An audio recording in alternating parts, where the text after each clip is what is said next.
That thing, that was no dog. That was too big to be a dog. That thing was bigger than me. 911, what are you reporting? I got a strange going on out here. Something just killed my dog. Something killed your dog? 2 of them across the creek at the big rocks.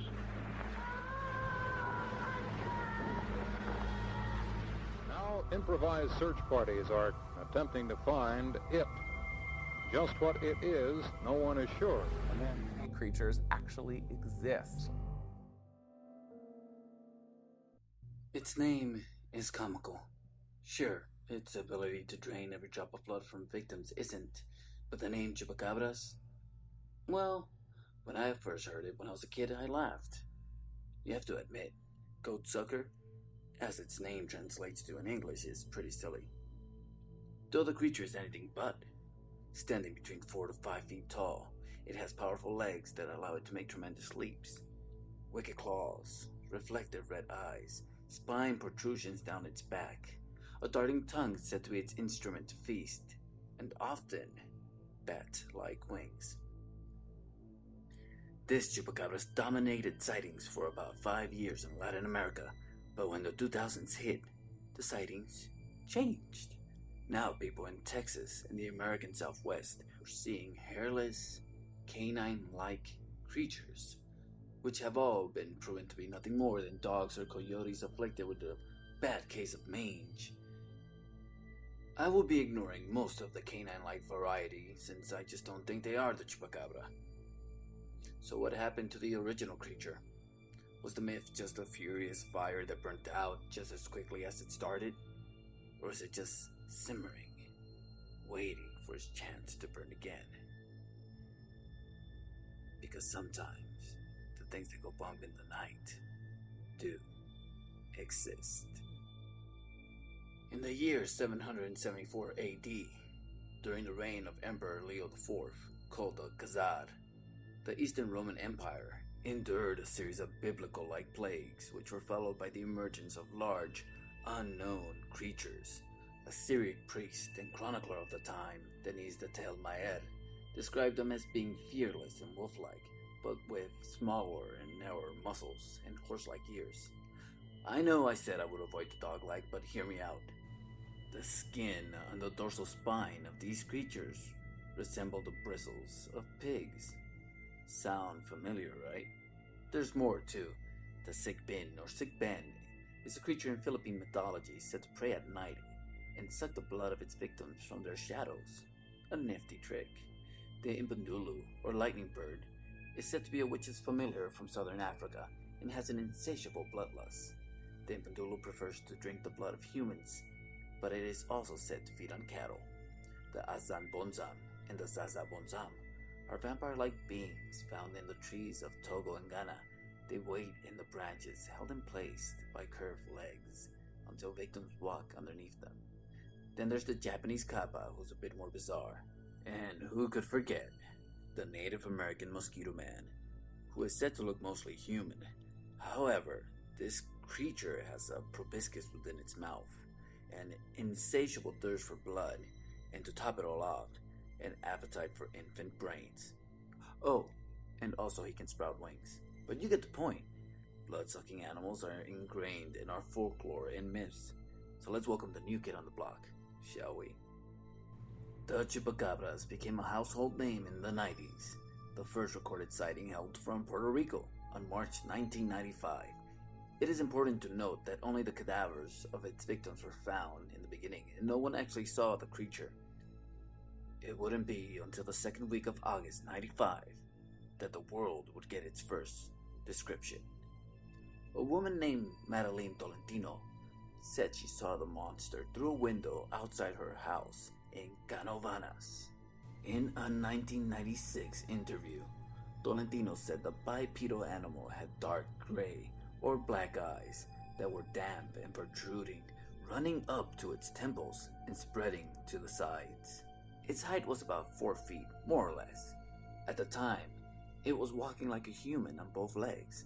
Its arms were drawn back in an attack position, as though it were a mere TV monster. She said it had 3 long, skinny fingers, and that its arms were also very long. Its hair was rather short and close to its body. Rather well combed, in fact. I wonder if the Chupacabras has a barber. But she wasn't the only one who saw it. 30 people claimed to have seen the creature, claiming that it was winged and had swooped down from the sky and leapt over treetops. On November 19, 1995, in the city of Caguas, a frightened homeowner described it as having huge red eyes and hairy arms. Allegedly, the creature broke into her home through a window and dismembered a stuffed teddy bear. Must have been very hungry. People theorized what it could be. An uptick in UFO sightings near Chupacabra sightings made people think that perhaps it was alien in nature. Others think perhaps it's a freshwater monkey, possibly related to the Calanoro, the Tethys lake monster, or the aforementioned Kappa. I'll talk about them on a different episode though. Other theories include a surviving dinosaur, a secret NASA experiment. Actually, in June of 2000, Chilean newspapers printed accusations from Chilean UFOologists of Chilean military officials finding 3 chupacabra eggs and even catching the animal itself. The chupacabra material was then turned over to NASA, according to Chilean press accounts. Radio programs in Chile have also accused the American Space Agency of creating the chupacabra in a lab in the first place. While conducting genetic tests in the Chilean desert on mandrills, an animal similar to the baboon, NASA denies these accusations in a snarky fashion. Wouldn't you? The peak of chupacabra activity came in the winter of 1995. In Orocovis, farmers found 80 sheep completely drained of blood. In Guanaca, 44-year-old Osvaldo Claudio Rosado said he had been blindsided and grabbed by a gorilla. Puerto Rico has no gorillas. After fighting for his life, he became freed and ran to safety. Rosado needed medical care for scratches and wounds around his torso. Chicken and cows died in close proximity to where the alleged attack happened soon after. A single incision to the neck and left nearly bloodless. In Canovanas, farm animal loss reached into the hundreds. Mayor Jose Quemos Soto raised a group of armed volunteers and personally attempted to hunt the creature every week for almost a year. He used a caged goat as bait. He didn't catch a thing. He was, though, re-elected. I guess it's the effort that counts sometimes. The animal soon migrated to America, with 69 chickens, goats, and ducks found dead on a Florida lawn, again with claims of being bled dry. Michigan and Oregon reported attacks. Then a wave of bloodsuckings in Mexico birthed a media sensation by late 1996. But by the 2000s, the chupacabras had started fading to obscurity again. That is, until 2004, when something began attacking livestock in Texas. A farmer shot and killed a creature, and suddenly we had a corpse to study. But these things looked nothing like the chupacabras from Latin lore. Heck, they didn't even act like it. Their victims were not drained of blood, and DNA testing revealed that they were actually coyotes, like I mentioned before. Enter paranormal author Benjamin Radford. By the mid-2000s, anything weird was being called El Chupacabra, Radford said. Mangy coyotes, dead raccoons, even a dried fish in New Mexico, which looks nothing like El Chupacabra. So Radford headed to the source.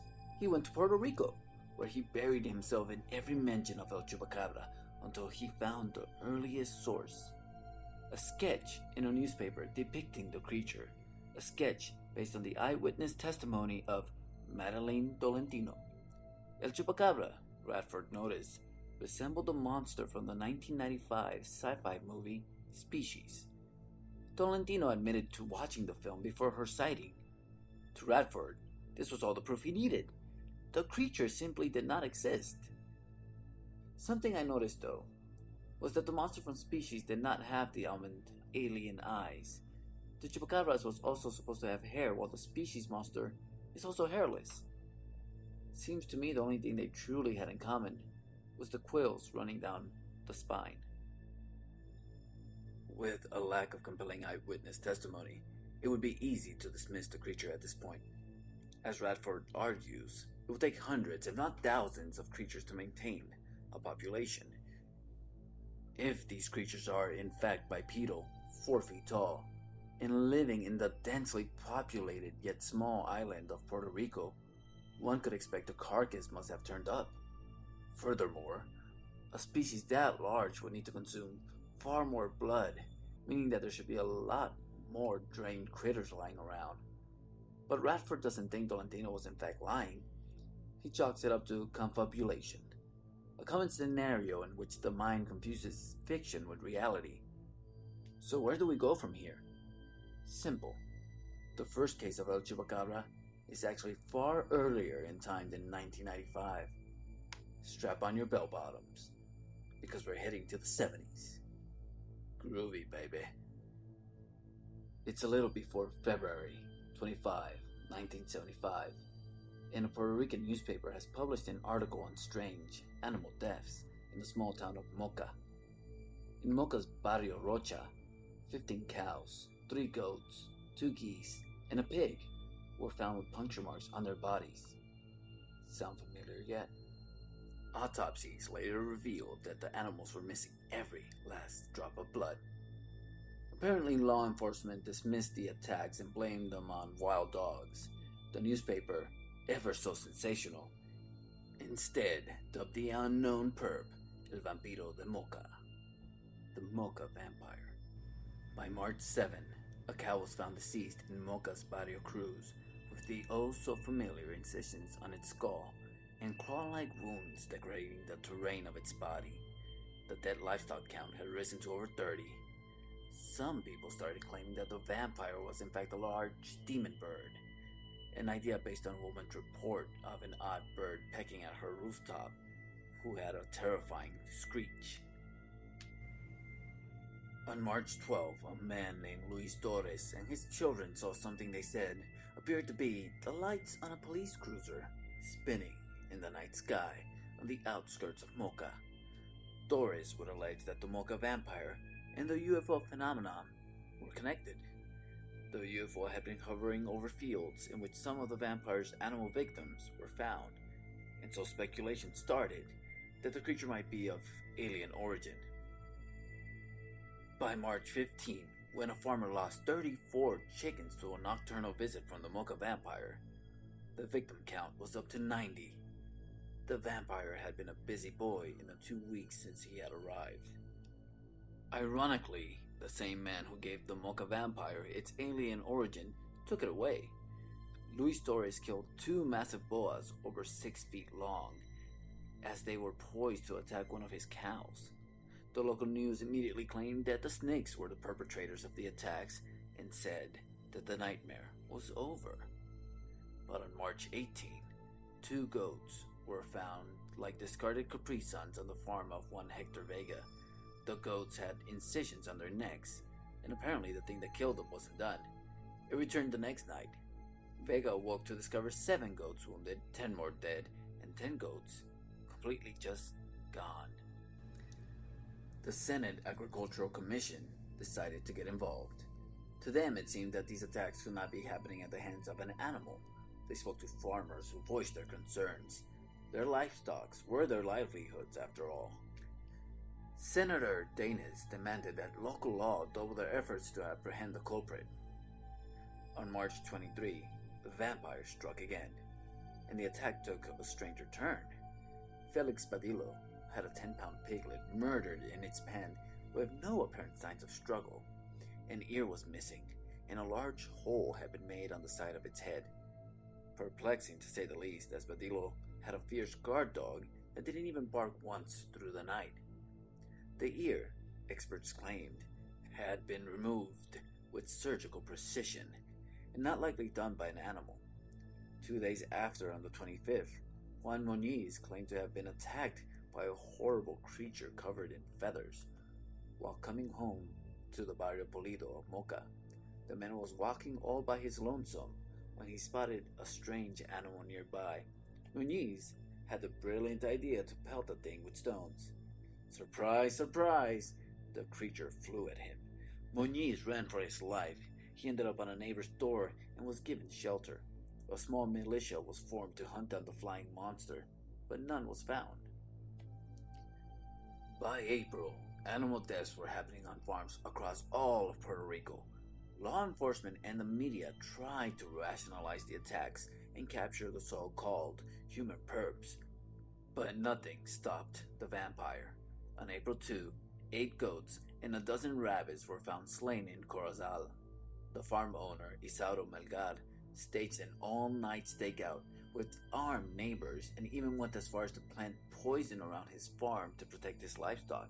Their vigil lasted until the early hours of the morning, but at 3 a.m. they disbanded, thinking it was safe for the night. Sometime that night, more animals were killed on his farm. Melgar then began staying up all night on the nights that followed. One can admire his determination.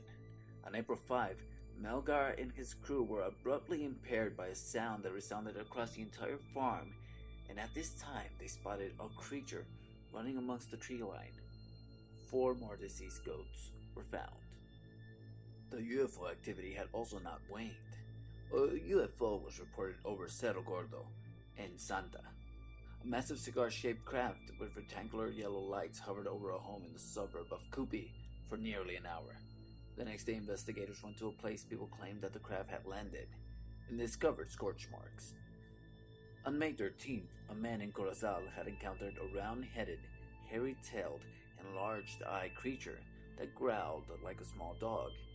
And around the same time in Moca, 3 roosters, a rabbit, and 5 goats, owned by the municipal treasurer, were all found dead and bled dry. On June 25, 25 animals were found dead and drained on a farm outside of Isabela. A few days later, 14 fighting cocks in Yaucao were found in the same grisly fashion. However, as summer wore on, the vampire seemed to have its thirst sated. Slowly it simmered down and then vanished altogether. I'm sure farmers breathed a collective sigh of relief by August 1975, when the creature became nothing more than a memory. But then, what happened to it? Surely it just didn't disappear. No, it doesn't seem so. A strangely similar case of serial farm animal killings took place over at the Dominican Republic. The landmass is separated from Puerto Rico by the Mona Passage, a narrow body of water. 3 years after the Mocha vampire left Puerto Rico, it seemed to have found a new home. And that home was the Dominican Republic's border with Haiti, near the sugar-producing region on the Bay of Ocoa. And it stayed there seemingly between late 1977 and early 1978. The events that occurred were basically a sequel to the Mocha vampire. Animals with puncture wounds, bled dry, increased UFO activity, and monstrous creatures frightened the cane cutters of the town of Barahona, who proclaimed that a gigantic dog was killing livestock under the cover of night.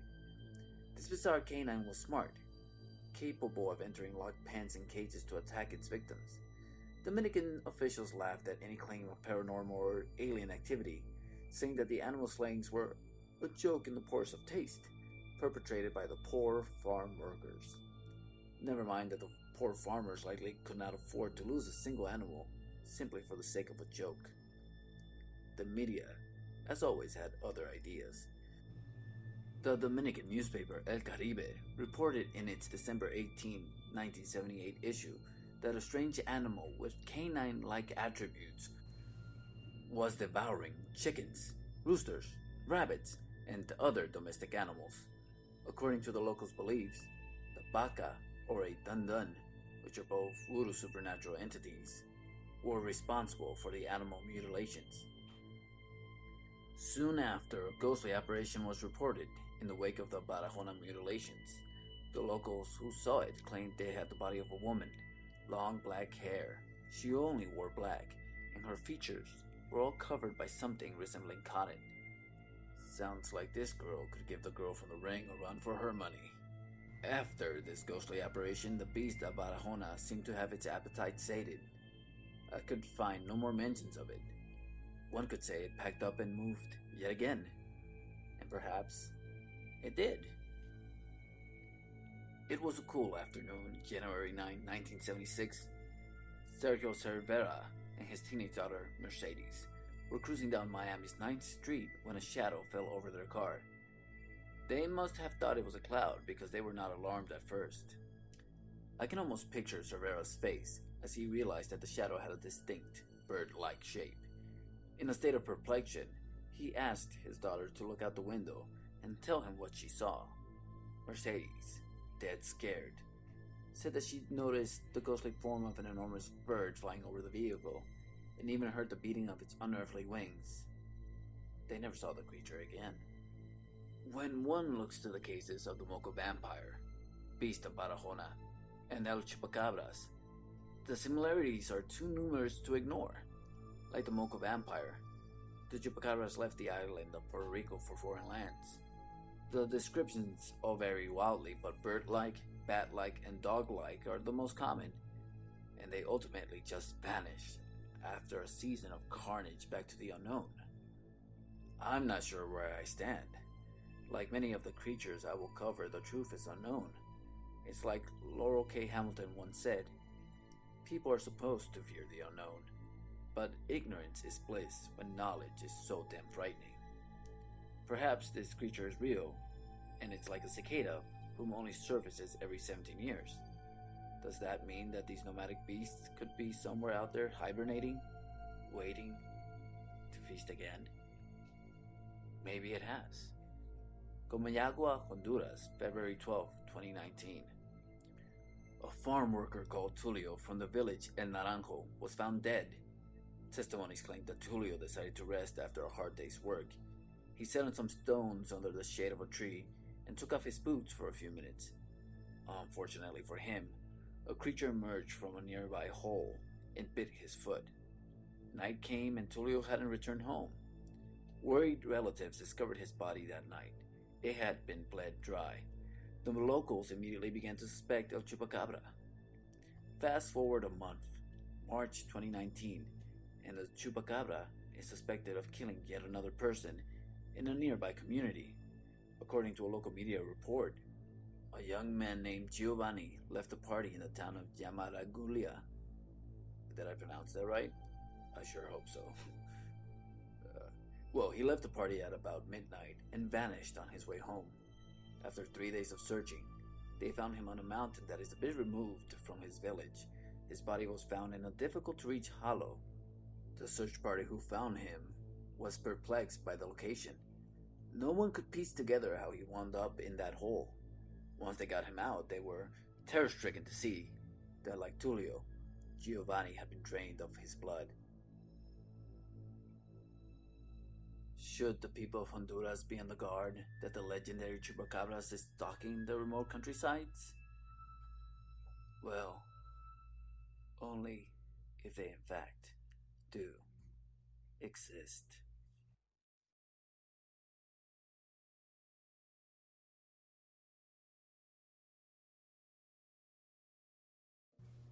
Well, that's the first episode of Exist. I hope you enjoyed it. If you're here checking it out, show notes and a transcript and my sources can be found on the website. I'll have a special little area for that on there.